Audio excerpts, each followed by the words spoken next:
안녕하세요.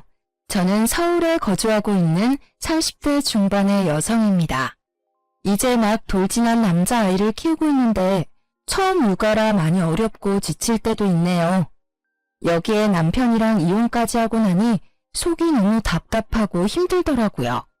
가족들에게 이야기하자니 걱정하실까 염려스럽고 그렇다고 친구들에게 이야기하면 어쩐지 제 얼굴에 침 뱉기 같아서 어떻게 이 답답함을 풀어야 할지 모르고 살고 있었습니다. 그러다 우연히 친구 소개로 이 채널을 알게 됐는데 여러분들의 이야기를 들으면서 함께 화내고 웃다 보니 어느덧 정이 들었는지 저도 이렇게 제 이야기를 꺼내보네요. 어쩌면 답답하고 어이없는 일에 놀라실 수도 있을 것 같은데 친구나 지인이 들려주는 이야기라고 생각하시면서 함께 공감하고 위로해 주셨으면 하는 바람이에요. 그럼 지금부터 제 이혼 이야기를 풀어보겠습니다.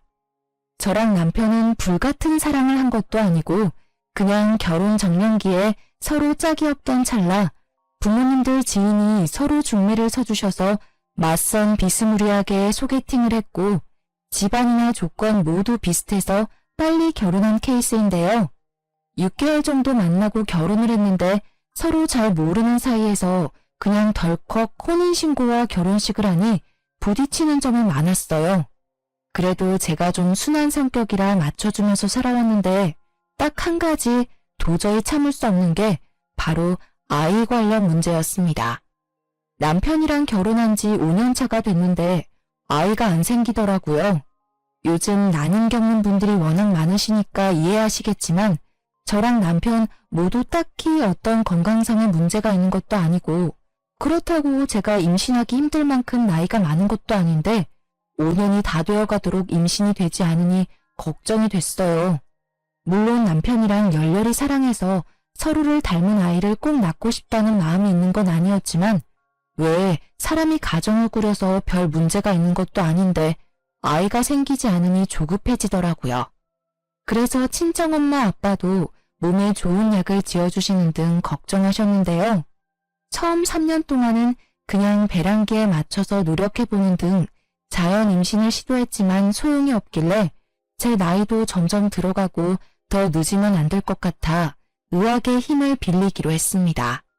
다행스럽게도 세 번째 시험관 시도 끝에 귀한 저희 아들을 얻게 됐는데 시모가 자꾸만 2대 독자 손주의 육아에 끼어들어서 참견을 했고 효자 남편은 제 편이 아닌 시모의 편을 자꾸 들면서 트러블이 커졌어요.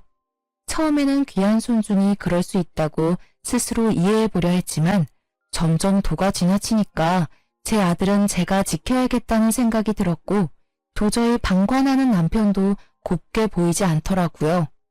시모는 무속신앙과 민간요법을 아주 맹신하는 분이셨어요.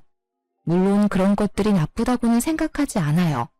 하지만 맹목적으로 믿고 어린 제 아들에게까지 접목을 하시니 솔직히 엄마된 입장에서는 탐탁지 않게 느껴지더라고요. 아마 제 친정엄마 아빠가 그렇게 하셨어도 정말 치를 떨며 하지 말라고 고래고래 소리를 지르며 막았을 텐데요. 처음에는 저희 부부가 임신이 잘 안 되니까 제가 타깃이었어요. 저한테 임신이 왜 안 되냐면서 무슨 문제 있는 거 아니냐는 식으로 몰아가서 기분이 나빴던 적이 한두 번이 아니었답니다. 심지어는 출처를 알 수 없는 이상한 한약 같은 걸 자꾸 지어오는 겁니다. 저는 성격이 좀 확실한 편이라서 누가 주는 음식은 잘 안 먹어요. 그래서 시모가 생각해서 지어준 거지만 한약이 몸에 잘 안 받는 체질이라면서 극구 사양을 했는데요. 몸에 좋은 거니까 꼭 먹으라면서 자기 본인 앞에서 다 먹을 때까지 안 갈 거라면서 생떼를 부리는 겁니다. 솔직히 어이없었지만 진짜 안 먹으면 안 갈 것 같아서 억지로 먹었는데 이후에도 한약 다 먹었는지 남편 통해서 감시하며 확인을 하지 않나 싫다고 해도 자꾸 강요를 하니 진짜 부담스럽더라고요. 그리고 저희 부부는 시험관 시술을 통해서 아이를 얻었잖아요. 이런 건 의학적으로도 증명할 수 있는 명확한 사실인데도 불구하고 시모가 자꾸 아들을 낳게 된 건 자기가 100일 동안 정성 들여 기도한 덕분이라며 자기 보고 감사해야 한다고 떵떵거리는 게 아니겠어요. 진짜 주위에 결혼한 친구들에게 말하면 요즘에도 그런 시어머니가 있냐면서 다들 이해를 못하더라고요. 그래도 여기까지는 좀 당황스럽기는 해도 얼마나 손주가 보고 싶었으면 이렇게 하시겠나 싶어서 참고 넘어가려고 했어요. 친정엄마 아빠께 말씀드려도 사돈이 귀한 손주 얻어서 기분이 좋아서 그런 거고 어른이니까 젊은 며느리인 네가 조금만 이해하고 넘어가라고 신신당부를 하시더라고요. 그렇게 시모 말은 한 귀로 흘리면서 모른 척하고 살았는데 도저히 제 기준에서는 납득하기 힘든 일이 또 벌어졌습니다. 아기를 낳으면 출생신고를 한 달 이내에 해야 하잖아요. 그래서 저희 부부도 아기 이름을 짓고 출생신고를 하려고 했답니다. 사실 저희끼리 생각했던 예쁜 이름들이 몇 가지 있었는데 태어난 사주랑도 맞춰서 지어야 한다기에 미뤄지게 됐었죠. 그런데 대뜸 시모가 2대 독자 손주가 앞으로 큰 인물이 되고 건강해지는 이름이라면서 요즘 어린아이들에게 절대 안 쓰는 무슨 1950년대에나 쓸 법한 촌스러운 이름을 권하는 거예요. 제가 여기서 정확히 말씀드리지는 못하지만 딱 듣기에 돌쇠, 먹쇠, 꺽쇠 같은 느낌이라 진짜 너무 싫더라고요. 저뿐만 아니라 항상 조용하고 가정일에 무관심해 보이던 시부도 그건 좀 아닌 것 같다면서 나서지 말라며 시모에게 면박을 줬습니다. 속으로 그나마 시부라도 제 편을 들어줘서 다행이다 싶었어요. 정작 아기 아빠인 남편은 아무 말 안 하고 못 들은 척하고 있었거든요. 그래서 시모에게 요즘 이런 이름은 안 쓴다면서 죄송한데 아이 이름은 저희가 지어주고 싶다고 말씀을 드렸어요. 그랬더니 시모가 바락바락 화를 내는 게 아닙니까? 어머니, 죄송한데 이름이 요즘 태어난 아이랑은 안 어울리는 것 같아요. 알아봐 주신 건 너무 감사한데 저희가 철학관 가서 알아서 지을게요. 무슨 소리야 그게? 내가 이 이름 지어오느라고 얼마나 고생했는 줄 아니? 몇 날 며칠 정성 들여서 지은 거야. 애한테 이름이 얼마나 중요한데. 중요하니까 드리는 말씀이에요. 요즘은 애들이 영악해서 조금만 놀릴 거리 있어도 왕따 시키고 그런단 말이에요. 뉴스 좀만 봐도 나와요, 어머니. 저는 제 아들이 그렇게 힘들어하는 거 보기 싫어요. 이번만은 제 뜻대로 하게 해주세요. 글쎄 안 된다니까. 이 이름으로 해야 우리 귀한 손주가 잘 큰다고. 너는 어른 말을 무시하는 경향이 있다? 나야말로 부탁 좀 하자. 이번에는 내 말 들어야 해. 막말로 우리 손주 잘못되면 책임질 거야? 아니 자기 손주이기 이전에 제가 10달 동안 품어 배 아파 낳은 제 아들인데 이렇게 본인이 알아온 이름을 강요하는 게 말이 되나요? 뭐 고작 이름 하나 가지고 양보할 수 있다고 생각하는 이해심 넓은 분이 계실지는 모르겠지만 저는 그러기 힘들더라고요. 특히 아직 태어난 지 한 달도 안 된 신생아에게 무슨 이름을 잘못 지어서 아기 잘못되면 책임질 거냐느니 본인의 뜻을 관철시키기 위해 협박까지 일삼는 시모의 모습에 이번만큼은 진짜 저 고집을 확 꺾어야겠다는 생각마저 들었습니다.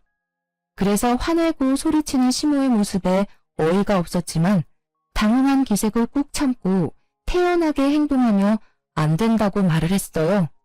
저 혼자 그러면 안 먹힐 것 같아서 남편한테도 뭐라 말 좀 하라고 했죠.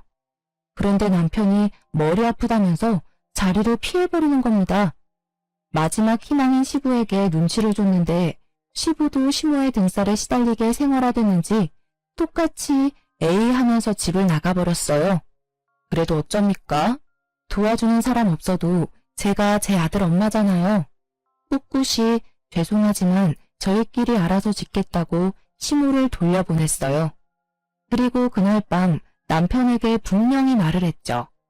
우리 아들 이름은 우리가 지을 거니까 더 이상 시모한테 휘둘리지 말라고요. 그랬더니 남편이 알겠다고 하더라고요.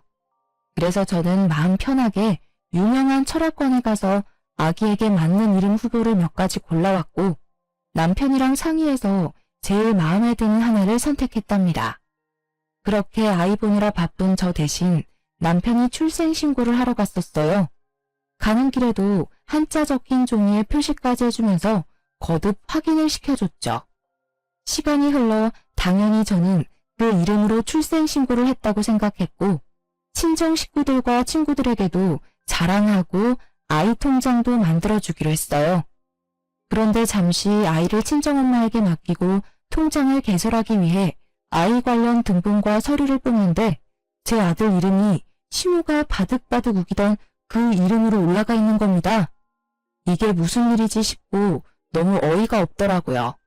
순간 시모가 중간에서 수작을 부렸나 싶어 화가 치밀었습니다. 바로 남편에게 전화를 걸었는데 정말 어처구니 없는 사실을 알게 됐어요. 여보, 큰일 났어. 등본에 우리 아기 이름이 잘못 올라가 있는데? 당신 제대로 한 거 맞아? 이상해. 어머니가 중간에서 뭐 하셨나? 어머니가 하라던 이름으로 올라가 있어. 아, 그거 내가 한 거야. 아, 뭐? 그게 무슨 소리야? 당신이 어머니가 하라는 이름으로 우리 아기 출생신고를 했다고? 아니 사실 생각해보니까 엄마가 기껏 생각해서 지어준 건데 그렇게까지 주장하는 데는 다 그만한 이유가 있지 않을까 싶어서. 아무렴 자기 손주인데 잘못되는 일을 하셨을까? 그걸 지금 말이라고 하니? 설사 그렇다고 하더라도 어떻게 나한테 한마디 상의도 없이 중간에서 이렇게 일을 처리해. 나랑 당신 부부잖아. 그리고 우리 아기 이름이고. 근데 이렇게 어머니 편에서 생각해서 다 처리해버리면 나는 뭐가 돼? 그렇게 깊게 생각해서 한 건 아니야. 너무 예민하게 굴지 마, 여보. 엄마가 가족관계 증명서까지 떼오라고 그러는데 너무 머리가 아파서. 진짜 내가 이번만 엄마 말 들어주자. 당신이 이해 좀 해주라. 우리 아들 평소에는 예쁜 이름으로 불러주고 나중에 정 아니면 개명하면 되잖아. 그러는 사람들도 많다더라. 남편의 헛소리를 더 이상 듣고 있을 수 없었어요. 남편은 저랑 부부인데 이렇게 시모에게 휘둘리면서 아내인 제 의견을 묵살해버리는 게 맞는 일인가요? 진짜 옆에 있었으면 확 깨물어버리고 싶을 만큼 얄미웠어요. 바로 전화 끊고 너무 화가 나서 친정엄마에게 전화를 했습니다. 그래서 자초지종을 말하니까 친정엄마도 너무 어이없어 하더라고요. 그러면서 출생신고를 마쳤으니 정정도 어렵고 개명해야 한다면서 시모가 보통이 아니니 조심하라고 혀를 내두르셨어요. 친정엄마도 지인 말만 듣고 결혼을 하라고 주선을 했는데 시모가 이렇게까지 고집불통인 줄은 미처 모르셨나 봐요. 심지어 제가 지금 남편 말고 이전에 결혼하겠다고 데려온 남자가 있었는데 그때 반대를 해서 헤어지게 된 걸 미안했다고 사과까지 하셨어요. 결혼 생활이 많이 힘드냐고 애도 키우느라 지칠 텐데 이런 마음고생까지 하느냐면서 우시더라고요. 상황이 이쯤 되니 괜히 친정엄마한테 걱정만 안겨드리는 것 같고 저도 죄송한 마음이 생겨서 괜찮다고 거짓말을 할 수밖에 없었어요. 나중에는 저의 화나고 속상한 마음은 숨기고 괜찮아, 꼭 개명시킬게, 어쩔 수 없지 이랬네요. 오히려 제가 친정엄마 안심시키려고 이런 말을 하게 되더라고요. 그렇게 고집불통 시모와 그런 시모에게 꼼짝 못하는 남편, 그리고 제 결혼 생활이 힘들면 그걸 본인 탓이라고 미안해하는 친정엄마와의 관계에 갇혀 어떻게 해야 할지 몰라 답답했습니다. 그래도 시간은 흘러 마음을 추스리고 아이를 키우는 재미에 빠져 살았어요. 출산 직후에는 매일 반복되는 밤수유와 정신없는 육아에 지쳐 살짝 산후 우울증이 오기도 했는데 시간이 흐르면서 저도 적응을 했는지 아기가 너무 예뻐서 힘듦이 사르르 묻게 되더라고요. 아마 아기 키워주신 주부님들이라면 다 아실 텐데요. 매일 추레한 모습으로 일어나 아이와 동고동락하면서 24시간을 지내다 보면 하루가 정말 순식간에 지나가잖아요. 저는 아기를 낳아도 제 생활을 유지하고 살 수 있을 줄 알았는데 정말 돌 이전까지는 아기 위주로 사라지더라고요. 바깥바람이라도 좀 쐬려고 아기를 유모차에 태우고 공원이라도 다녀오면 녹초가 돼서 쉬고 싶지만 젖병 씻으랴, 집안일 하랴, 이유식 만들랴. 정말 몸이 하나인 게 아쉬울 지경이던 거 있죠? 물론 나중에는 젖병도 물량공세로 여러 개 돌려쓰고 이유식도 시판을 사서 먹이고 나름 편한 방법을 찾기도 했어요. 그래도 제 몸 하나 건사하기 힘든 초보맘인 터라 처음 하는 출산과 육아가 정말 힘들더라고요. 남편이 좀 도와주기라도 했다면 좋았겠지만 야근이 많은 특성상 제가 무조건 독방 육아를 할 수밖에 없는 상황이었어요. 하지만 아기가 예뻐서 이 모든 걸 감수하고 있었답니다. 그런데 정말 시시때때로 걸려오는 시모의 영상통화는 참기 힘들더라고요. 물론 저도 이해를 합니다. 귀하게 얻은 손주가 얼마나 보고 싶고 애틋하겠어요. 저희 친정엄마 아빠도 영상통화하는 재미에 빠졌다면서 웃으시니 그 모습을 보는 것만으로도 뿌듯하고 아기 낳기에 잘했다 싶었거든요. 그런데 시모는 너무 중간이 없는 겁니다. 하루에도 4-5번씩 영통을 걸어오고 혹여나 제가 아기 낮잠을 재우거나 이유식을 먹인다고 못 받으면 무슨 일 있냐고 뭐 하냐고 꼬치꼬치 답할 때까지 캐묻는데 진짜 혼자 아기랑 씨름하고 있을 때 이렇게 닥달을 하면 저도 사람인지라 짜증이 나더라고요. 그래도 얼마나 좋으면 이러실까 싶어 꾹 참았습니다. 영통 오면 오는 대로 받아주고 혹여나 아기 자느라 못 받는 상황이면 아기 재우고 나서 깨면 연락드리겠다고 하고 다 지켰어요. 그런데 사람이 호의가 계속되면 걸린 줄 안다더니 제가 너무 시모에게 다 맞춰주고 살았던 걸까요? 눈치 없는 시모가 점점 제 육아에 입을 대고 간섭을 하는 겁니다. 애미야, 애 운다. 울기 전에 밥 줘라. 자꾸 울어서 주는 버릇하면 애 성격 나빠진다고 몇 번을 말하니? 아, 어머니, 방금 보충 분유 먹여서 안 먹을 거예요. 그리고 지금은 아직 이유식 2번 먹이는 때라서 나중에 저녁으로 먹이면 돼요. 제가 알아서 할게요. 아니, 이렇게 이가 났는데 왜 아직 분유를 줘? 밥 주면 된다. 예, 애 이리 줘봐라. 내가 죽 만들어서 먹일게. 그리고 애가 왜 이렇게 말랐니? 이제 보니까 밥 안 주고 아직 이렇게 분유 줘서 살이 안 찌는 거 아니야? 아이고, 엄마가 밥을 안 줘서 우리 아기 배고팠죠요. 어머니, 돌되기 전까지는 하루에 500ml 정도는 우유 먹여야 해요. 요즘 육아서에 다 그렇게 적혀 있는데 예전이랑 달라요, 어머니. 그리고 얘는 많이 먹이면 토해서 제가 조절하는 거예요. 내가 애를 안 키워봤니? 셋이나 키웠어. 다 똑같은 아기인데. 옛날이랑 다르기는 뭐가 달라? 요즘 애들은 다 글로만 육아를 배워서 이뿐만이 아니었습니다. 저희 아들은 좀 예민한 편이라 통잠을 안 자더라고요. 그러다 보니 제가 밤에 너무 힘들어서 수면 교육을 해야겠다 결심했거든요. 수면 교육을 해두면 아기가 적응을 해서 혼자서도 잘 자고 오히려 통잠을 푹 잔다는 말이 많아서 꼭 시도해보고 싶었어요. 그렇게 열심히 노력한 끝에 아기 방에 따로 분리수면까지 성공을 했습니다. 그런데 이거 가지고 시모가 난리를 부리더라고요. 아니 얘, 애를 왜 이렇게 다른 방에 재우는 거야? 너희가 데리고 자야지. 잠자다 깨서 혼자 있으면 얼마나 무섭겠어? 어머니, 지금 애기 너무 잘 자요. 원래 저희랑 붙어 잘 때는 애가 너무 예민해서 조금만 움직여도 깨고 그랬는데 옆에 아무도 없으니까 더 편하게 오래 통잠 자요. 괜찮아요. 무슨 소리야? 누가 그렇게 매정하게 애를 키운다니? 나는 안 그랬다. 자고로 애는 엄마 품속에서 체온을 느끼면서 자야 정서적으로 안정되고 그러는 거야. 너 그러다 나중에 큰일 나. 무슨 큰일이요? 요즘 엄마들은 다 이렇게 키워요. 세상이 달라졌어요. 세상이 달라지긴 뭐가 달라져? 애기들은 다 똑같다. 엄마 품 찾고 그러면서 크는 거지. 팽한 방에 혼자 두고 이게 아동학대지 뭐가 아동학대니? 아유, 불쌍한 우리 손주. 아니, 엄마고 주 양육자인 제 육아관에 이렇게 입을 대는데 제가 너무 짜증이 나고 열받는 게 당연하지 않나요? 저도 나름대로 열심히 아기를 키워보려고 노력 중인데 칭찬하고 위로해주지는 못할 망정 학대 운운하면서 저를 나쁜 엄마로 몰아가는데 진짜 듣자 하니 너무 화가 나고 같이 있기 싫더라고요. 마침 남편이 퇴근하고 집에 왔길래 이때다 싶었어요. 어머니, 그럼 아기 좀 봐주세요. 어머니 아기 잘 보시고 셋이나 잘 키워내셨으니까 손주 좀 봐주시라고요. 저 애 키우느라 하루 종일 집에 갇혀 있느라고 친구도 못 만났는데 오늘 친구 좀 만나고 들어올게요. 갑자기? 나 약속 있어. 가긴 어딜 가. 당신은 맨날 일한다고 육아는 나몰라라 하고 친구도 자주 만나는데 나도 힐링 좀 하고 싶어서 그래.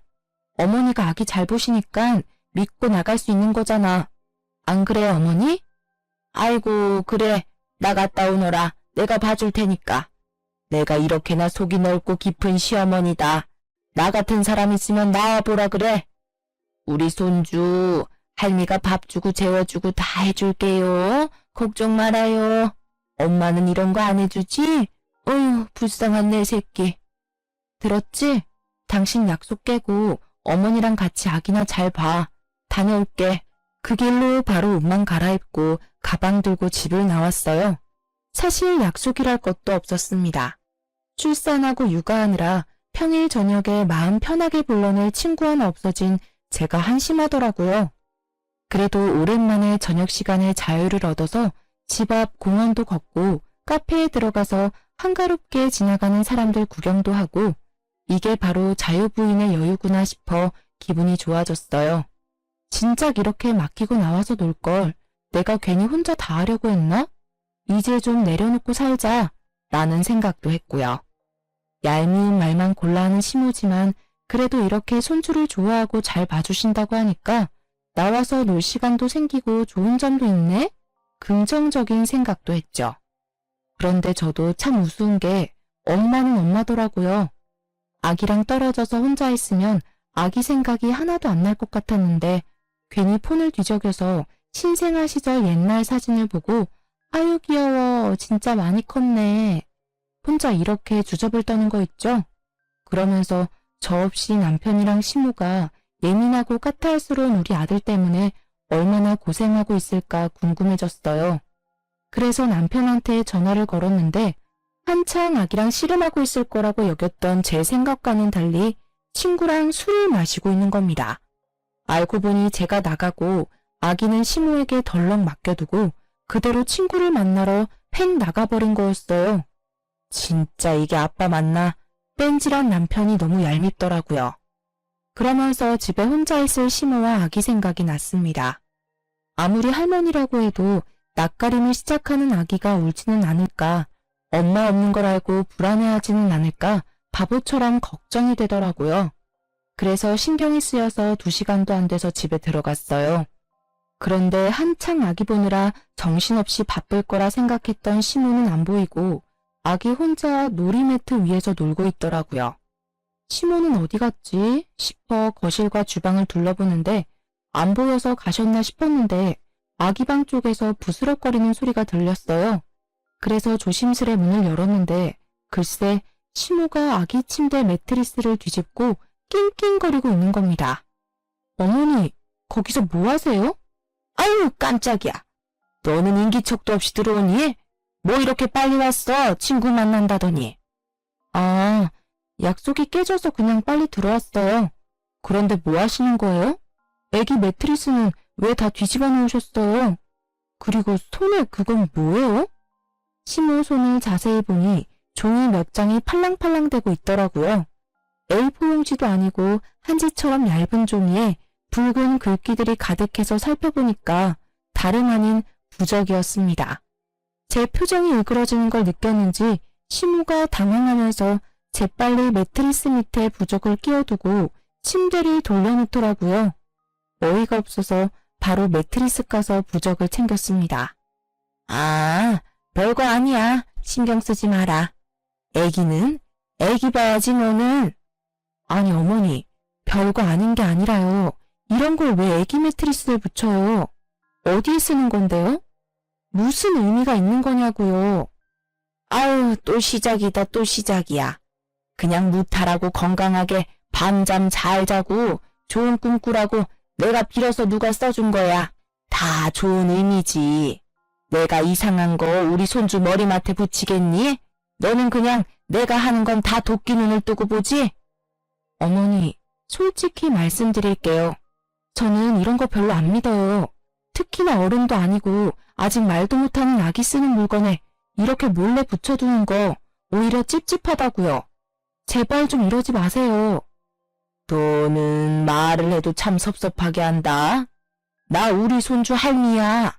하나밖에 없는 2대 독자 잘 크게 하려고 하는 건데 너는 정작 어미가 돼서 밥도 제대로 안 주고 잠도 잘 안 챙겨 재우는데 내가 이런 거라도 신경을 써야지. 우리 2대 독자 너 때문에 다치고 아프면 책임질 거야? 진짜 그놈의 책임. 짜증이 머리 끝까지 치솟더라고요. 제가 엄마지 시모가 엄마인가요? 시모는 그냥 할머니답게 뒤로 한 발 물러나서 제가 하는 육아를 마음에 안 들더라도 지켜봐줬으면 좋겠는데 어떻게 이렇게 사사건건 간섭을 하는지 모르겠더라고요. 제 상식으로는 이해 불가라서 진짜 가슴이 답답했어요. 이런 것도 다 이해하고 넘어가는 세상 착한 며느리가 있을까요? 저도 남에게, 특히 나이 많은 어르신들에게는 싫은 소리 못하고 조금 손해보더라도 예의 차리는 순한 성격이거든요. 그런데 정작 제 시모가 이렇게 아나무인으로 구니까 더는 참고 지내지 못하겠다는 생각이 들더라고요.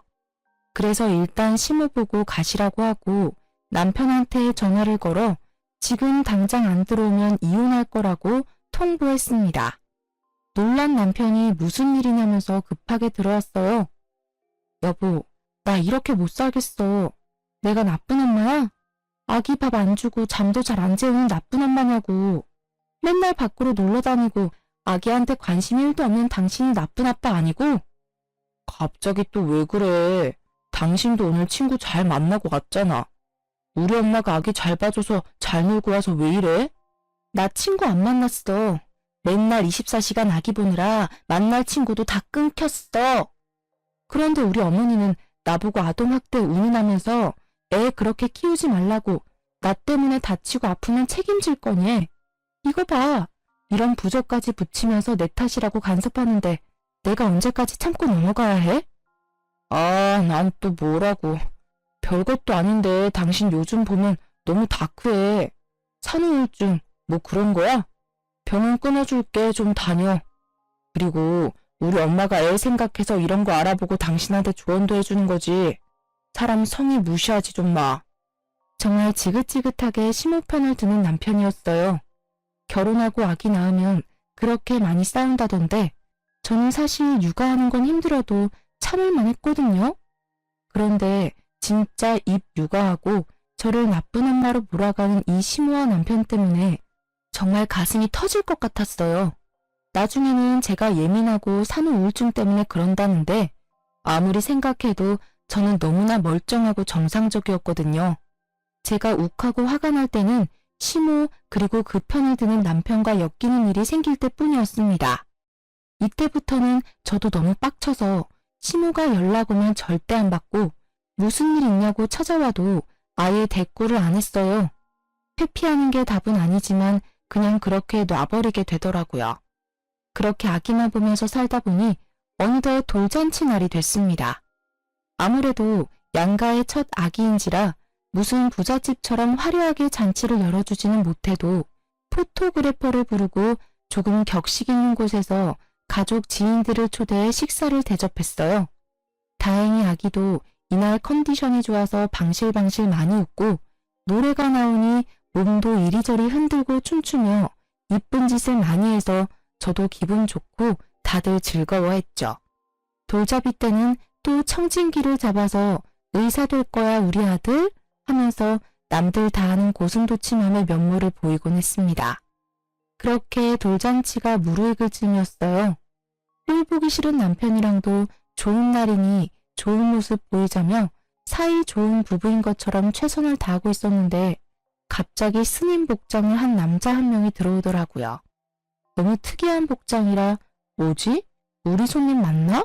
하고 의아해하는데 시모가 합장을 하며 너무 반갑게 맞이하는 거예요. 그때까지는 그냥 시모 손님인가 보다 저런 사람도 안 해? 하고 말았는데 이 스님이 시모랑 속닥속닥거리더니 대뜸 저희 부부 아들에게 걸어오는 겁니다. 당황해서 쳐다만 보고 있으니 시모가 소개를 해주더라고요. 인사해라. 강원도 산에서 유명한 땡땡 스님인데 내가 우리 손주 돌잔치 날이라고 어렵게 모셔왔어. 고마운 줄 알아라. 안녕하세요. 아들 내외분이시죠? 말씀 많이 들었습니다. 손주가 아주 똘똘하고 귀엽게 생겼네요. 복이 많은 얼굴이에요. 이분이 우리나라에서 관상 잘 보기로 손에 꼽히는 분이다. 내가 우리 손주 사진 보여드리니 직접 관상 보고 기도까지 해주신다니 뭐니. 얼마나 감사한 일이야. 잔뜩 들뜬 시모 말을 듣는데 기가 막혔어요. 이제 고작 돌이 된 아기가 무슨 관상이 있나요? 풍문으로 듣는 이야기만 해도 아기 얼굴은 크면서 12번도 더 바뀐다고 흔히 말을 하잖아요. 제가 봐도 태어난 직후에는 남편을 많이 닮았었는데 돌이 가까워지고 얼굴 윤곽이 드러나면서부터는 제 어릴 때 사진이랑 똑같이 생겨서 신기했거든요. 그런데 아직 졸리면 울고 옹알이하는 아기를 두고 관상을 봐준다면서 기운이 좋니 나쁘니 입대는 게 싫었어요. 그래서 아주 싫은 티를 팍팍 냈더니 남편이 눈치채고 저를 따로 불러서 좋은 날인데 예의 없이 굴지 말라고 자기도 아는 사람이니까 봐주자고 하더라고요. 당신은 이해되냐고 했더니 어쨌든 어머니가 불러서 좋은 날 와주신 손님이고 축하해주러 온 거니까 넘어가자는 거예요. 무슨 이런 이해심이 바다같이 넓은 사람이 있나 싶었어요. 자기 어머니한테 대한 건 무조건 수용하는데 저는 이런 효자랑 진짜 못 살겠다 싶더라고요. 그래서 나는 그렇게 못한다고 시모한테 관상 볼 필요 없다고 남들 보기에도 좀 이상하니까 밥만 드시고 가셨으면 좋겠다고 했어요. 그랬더니 시모가 얼굴이 빨개지면서 자기 손님인데 무시하는 거냐면서 갑자기 소리를 바락 지르더라고요. 그 바람에 멀리서 상황을 지켜보던 저희 친정엄마 아빠를 비롯한 친정 식구들도 놀라서 달려오게 됐습니다. 아니 사부인, 무슨 일이세요? 왜 그러는데? 어머니, 왜 갑자기 소리를 지르세요? 아기 놀라잖아요. 그냥 저는 이런 게 다 싫다고요. 엄마인 제가 싫다는데 제발 강요하지 마세요. 부탁드려요. 강요가 아니라, 아유, 사돈, 제가 이러고 삽니다. 며느리가 아주 보통 얘기가 아니에요. 보고 온 날 말대꾸에 제가 무서워서 무슨 말을 못해요. 제가 아기 잘 되라고 스님 좀 모셔왔는데 그거 가지고 이렇게 화를 내잖아요. 시모 말을 듣고 상황을 파악한 친정엄마가 한숨을 쉬면서 제 팔을 잡고 좋은 날이니 그만하라고 말리시더라고요. 정말 주위를 둘러보니 사람들은 무슨 일인가 싶어 웅성대지 친정엄마도 말리지 내가 또 참자 싶어 입을 다물었어요. 그런데 이 눈치 없는 스님이 제 속을 긁더라고요. 에헴, 이 집은 며느리 기 좀 누르고 사셔야겠습니다. 그래야 집안에 복이 오는 거예요. 며느리분, 명심 좀 하세요. 그 순간 참고 참았던 화가 활화산처럼 터졌습니다. 친정엄마랑 아빠도 못 참으셨는지 지금 무슨 소리 하는 거냐면서 길길이 화를 내시고 저보고도 참지 말라고 하시더라고요. 가시라고 스님을 쫓아내고 나서 엉망이 된 돌잔치를 수습한 후 집에 돌아와 짜증을 내서 스님 뒷조사를 시작했어요. 시모가 했던 말을 조합해서 검색하니 한 암자가 나오더라고요. 그래서 전화를 하니 그곳에 있다가 사기를 쳐서 싸우고 나간 사람이라며 지금 안 그래도 신고를 할까 말까 고민이라면서 피해를 입으셨냐고 어딨냐고 오히려 저를 캐묻는 겁니다. 대체 이런 사람이랑 시모는 어떻게 아는 사이인지 너무 궁금했어요. 혹시 이 사람이 부적이며 기도며 다 해준 게 아닌가 싶더라고요. 그러다 문득 남편이 아는 사람이라고 했던 말이 떠올랐어요. 그래서 바로 남편을 잡아서 사실대로 말하라고 으름장을 놨습니다. 몇 날 며칠 쫓아다니면서 당신이 안 말해주면 흥신소라도 고용하겠다고 하니 한숨을 푹 쉬면서 사실을 털어놓더라고요. 알고 보니 그 스님은 시모 내연남이었는데 그동안 남편을 꼬드겨서 뒤로 아기 계명이며 부적이며 기도하는 값으로 수백만 원씩 저 몰래 지불을 하고 있었던 겁니다. 아니 어떻게 멀쩡히 살아있는 아빠를 두고 바람피는 엄마와 내연남을 알면서도 이렇게 돈까지 줘가며 눈 감아줄 수 있는 건지 제 상식으로는 도저히 이해가 되지 않았어요. 그랬더니 평생 가정에는 무관심하고 돈만 주는 아버지에게 질렸고 외로워하는 엄마가 불쌍해서 알면서도 봐줬다고 하더라고요. 정말 세상에 이런 효자가 또 있을까요? 제가 나서지 않으면 남편은 계속 시모에게 잡혀 살 것 같았어요. 엄밀히 말하면 시모의 내연남인 그 땡중에게요. 그래서 시모한테 단단히 일러두려고 따지러 갔습니다. 어머니, 저 다 알고 왔어요. 다시는 저희 부부 일에 끼어들지 마시고 어머니 행복은 혼자 찾으세요. 한 번만 더 저희 아들 위한답시고 이상한 일에 이용하시면 저 진짜 가만 안 있을지도 몰라요. 진심입니다. 네가 알긴 뭘 안다고 그래, 버릇없이. 어디 함부로 그런 말을 해. 스님 말 하나도 틀린 게 없다. 이것 봐. 네가 우리 집안 다 망치고 있잖아. 며느리 잘못 본 거야, 내가. 아유, 집안 망치는 건 제가 아니라 어머니랑 그 땡중이죠. 땡중? 너 말 다 했니? 네가 그렇게 함부로 말할 뿐이 아니야. 안 그래도 내가 너한테 이런 말까지 전해야 하나 고민했는데 너 하는 거 보니까 제대로 말을 해줘야겠다. 스님이 우리 손주 정도면 지금쯤 말도 하고 걸어야 하는데 발달이 늦는 게 다 네 덕이 부족해서 그렇대. 엄마가 이렇게 매사 부정적인데 좋은 기운이 들겠니? 그래도 나 봐서 촉 켜주신다니까 1,000만 원 이체시켜라. 아니, 갓 돌지는 아기가 말하고 걷지 못한다고 발달이 느리다는 건 무슨 과학적 근거가 있는 건가요? 물론 빨리 말하고 걷는 아기도 있겠죠. 하지만 병원에서 영유아 검진을 받을 때마다 잘 자라고 있다고 아무 염려 말라고 하는데 이렇게 땡중 말만 듣고 저에게 또 1,000만 원을 붙이라고 아주 뻔뻔하게 이야기하는 시무를 보니 이제라도 빨리 이 미친 집안과 연을 끊어야겠다는 생각이 들었습니다. 너무 열받아서 남편한테 상의하고 뭐고 바로 다이렉트로 시부에게 전화해서 집에 들어오시라고 했습니다. 놀란 시부가 잔뜩 화가 나 있는 저와 시무를 보고 멈칫하다가 이내 차분한 표정으로 들어와 앉으시더라고요.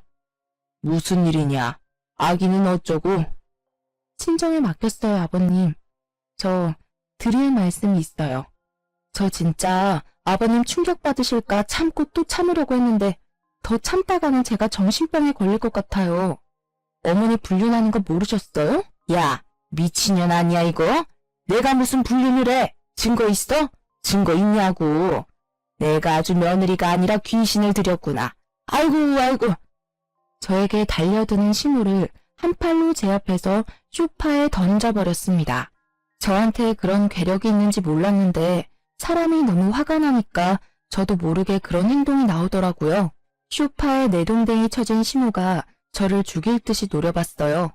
그리고는 아니라고 제 말 듣지 말라면서 시부한테 매달려서 악다구니를 쓰더라고요.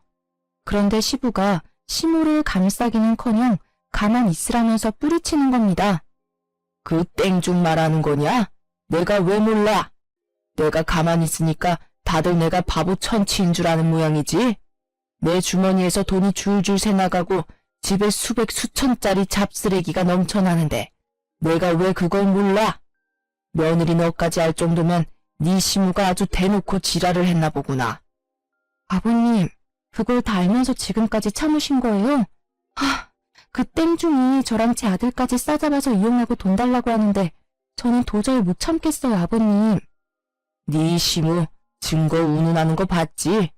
증거는 아주 차고 넘친다. 그것도 모르고 감히 손주 돌잔치까지 불러? 내가 여태껏 며느리한테 쪽팔려서 말도 못하고 근데 이렇게 너까지 알게 된 이상 내가 더 참을 게 뭐 있겠냐? 여보, 내가 다 설명할게요. 제발 이왕 참은 거 조금만 더 참아요. 여보세요? 아들, 지금 네 와이프 우리 집 와서 아주 집안 다 망치고 있다. 빨리 좀 와서 쟤 좀 데려가. 지금 제정신 아니야. 그리고 아버지 좀 말려라. 여기서 제정신 아닌 건 니들 모자뿐이야. 이놈의 모자가 쌍으로 아주 나를 물먹었지. 오냐? 이놈들 오늘 끝을 보자. 너도 당장 집으로 뛰어와. 아버지 부름에 한달음에 남편이 달려왔습니다. 시모는 덜덜 떨면서 울고 있지. 저는 기세등등하게 소파에 앉아있지. 시부는 아무 말 없이 남편을 노려보고 있지. 남편이 허옇게 질려서 무슨 일인가 눈치를 보더라고요. 정말 제가 시부에게 다 털어놓을 거라고는 미처 생각하지 못했던 듯 했습니다. 한참 눈치를 보던 남편은 이내 무릎을 꿇었어요. 아버지, 죄송해요. 제가 다 설명할게요. 처음부터 작정하고 아버지 속인 건 아니었어요. 저도 엄마가 시켜서 모르는 척 몇 번 돈만 들인 건데 이렇게 길게 끄실 줄은 몰랐어요. 죄송해요, 아버지. 저 좀 봐주세요. 야, 네가 그러고도 내 아들이야? 뭘 내가 시키기를. 말을 그렇게 하면 안 되지. 너 미쳤니? 너 착한 우리 아들한테 무슨 짓을 한 거야? 무슨 세뇌를 시켰길래 얘가 이래? 조용히들 못해? 나는 그래도 가족이라고 몇 번이나 참고 기회를 줬다. 며느리한테 부끄럽기도 하고 무엇보다 내가 일궈온 내 가정이니까. 그런데 나를 이렇게 비참하게 만들어? 여보, 내가 정말 잘못했어요. 한 번만 용서해줘요. 이번에는 시모도 울며 불며 무릎을 꿇더라고요. 열받은 시부가 화를 내니 시모랑 남편 모두 꼼짝을 못했습니다. 그도 그럴 게 시부가 사업을 해서 읽어놓은 재산이 많은데 워낙 시모랑 아들이 씀씀이가 해프니 본인이 관리를 다 하고 있었거든요. 그래서 저조차 결혼 전에는 그 규모가 어느 정도인지는 미처 알지 못했어요.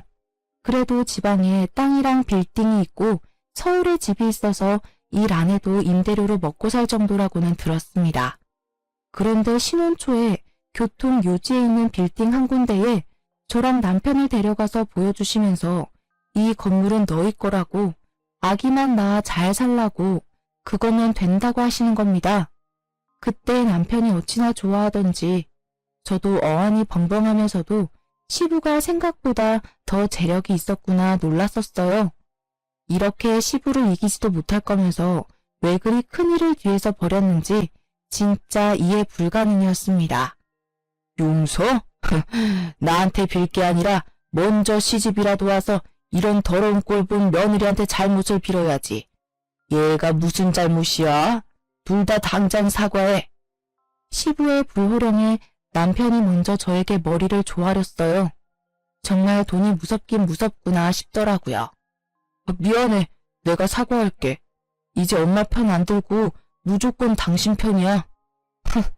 이제 와서 아버님, 이 사과 안 받아도 상관없는 거죠? 저는 더 이상 남편이랑 살기 싫습니다. 저 이혼하겠습니다. 그리고 아기는 꼭 제가 데려갈 거예요. 이해해 주세요. 그래, 네 뜻이 그렇다면 내 말리지 않으마. 험한 꼴 보게 해서 정말 미안하다. 내 위자료는 섭섭치 않게 해주마. 또 말을 왜 그렇게 하니? 이혼하는 건 네 마음이지만 걔는 우리 핏줄인데 왜 네가 데려간다는 거야? 조용히 해. 놀기 좋아하는 저놈이 애를 키울 거야? 아님 동네 창피하게 바람난 당신이 애를 키울 거야? 돈 주고 베이비시터 쓰면 되잖아. 돈이면 다 되는 거 몰라요? 무슨 돈? 나 당신이랑 이혼할 거야. 그 땡중한테도 민사소송 걸어서 아주 이 나라에서 얼굴 못 들고 살게 만들 거라고. 그리고 너 오늘부로 내 아들 아니다. 내 전 재산 새아기한테 아기 키우라고 떼어주고 남는 건 다 고아원에 기부할 거니까 더 이상 콩고물 기대하지 마라. 가족의 인연은 여기까지니 그리들 알아. 그 말에 시모와 남편 모두 시부 바짓가랑이를 잡고 엉엉 울면서 추악에 매달리기 급급했습니다. 진짜 사람이 이렇게까지 취할 수 있나 싶을 정도로 눈물 콧물 범벅이 돼서 한 번만 봐달라고 하는데 재력가 시부는 절대 선처는 없다고 단호했어요. 저 역시 마찬가지였고 결국 이혼 후 시부가 떼어준 빌딩 수익료로 위자료를 막대하게 챙겨 편하게 아들을 키우고 있답니다. 이혼 후 바로 개명 신청을 했고 베이비시터도 쓰고 있어요. 정말 돌이켜보면 효자 남편과 간섭 쩌는 시모 사이에서 더 있었다가는 찜으로 우울증에 걸렸을 것 같아요. 지금 이혼하고 혼자 아들을 키우고 있는데 몸은 힘들지만 정신이 평화로우니까 살 것 같거든요. 듣자 하니 시부는 재산을 처분해서 동남아로 떠났고 시모는 땡중이 남은 재산까지 털고 도망가서 알거지로 피해자들이랑 땡중 찾으러 다니느라 바쁘다고 해요. 남편은 아들 양육비와 시모가 땡중 찾는 비용까지 대느라 돈이 부족해 대리운전까지 뛰고 있다고 합니다. 정말 제가 그들처럼 진실을 숨기고 참고 살았다면 이렇게 평화로운 시간을 보낼 수 있었을까 싶어요. 혹시 저처럼 이상한 모자 사이에서 답답해하는 분들 계시다면 참지 말고 맞서 싸우라고 말씀드리고 싶네요. 그럼 지금까지 제 이야기 들어주셔서 감사하고 저는 아들과 함께 앞으로도 용기 내 살아보겠습니다.